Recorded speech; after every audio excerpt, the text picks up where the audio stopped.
મુન્દ્રામાં તુફાન truck અને રિક્ષા વચ્ચે અકસ્માત સર્જાયો।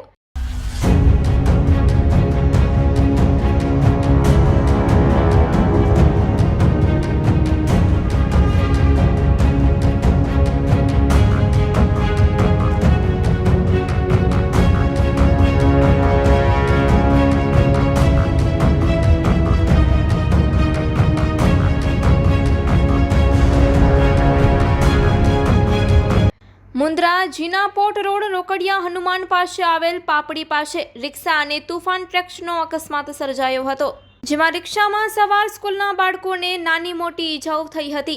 આ રિક્ષામાં સવાર સચિનભાઈ મોહનભાઈ કોલી, શૈલેષ મોહન કોલી અને મનીષા રમેશભાઈ કોલી સહિતના મુસાફરો સવાર હતા।